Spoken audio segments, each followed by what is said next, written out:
Hello, Senator Hough here for our weekly updates. And first I want to talk to you about the rain tax. There's been a number of bills that have been introduced. Governor Hogan has introduced legislation. A couple of different senators and delegates have put in legislation. Even the Senate President, the Democrat Senate President, has a bill in to eliminate the rain tax. So there's a lot of movement on this. Most of you probably heard about this. It was sort of the straw that broke the camel's back. We had a record number of tax increases under Martin O'Malley, but people, couldn't believe the state actually put a tax on the rain. And so what this was is there was a federal mandate that came down that the counties and local governments had to deal with water runoff. Well, instead of addressing it in any other way, of course, the way that Annapolis dealt with it was putting a tax on it. It was totally unnecessary. It was not thought out. It ends up being a huge tax increase, asking millions and millions of dollars from the counties.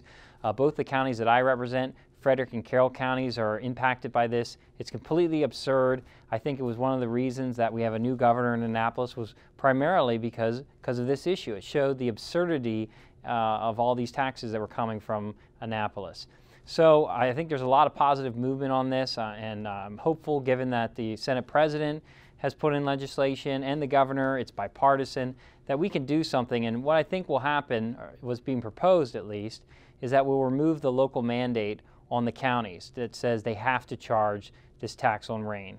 So we can hopefully get rid of that. I think the public has spoken out on that. It's been clear, and that we can move on and start eliminating other ridiculous taxes as well. We're also talking about the gas tax, the automatic increases that were put in, which is also another ridiculous tax. And I applaud Governor Hogan for introducing legislation. Right now, the gas tax will increase in the future years every year automatically without a vote from the General Assembly. And that's just wrong. If they're going to increase your taxes, they need to vote on it. And so I think most people would agree with that. And plus, the gas tax is a really regressive tax. It hurts the poor.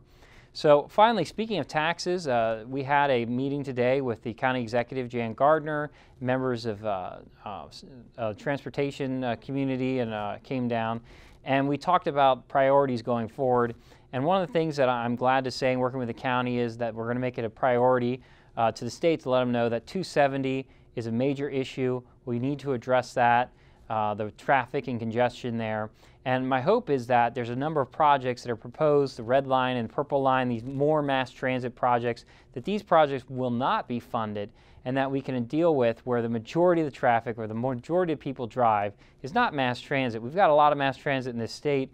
The majority of the problem and where people are stuck is 270. That has to be addressed in Frederick County. We can't continue forward and grow our economy. People are missing out times with their family because they're stuck on 270. That has to be addressed, and I'm glad to say that there seems to be a consensus between the county lawmakers and the state lawmakers to deal with that. So until next week, I hope you have a great week.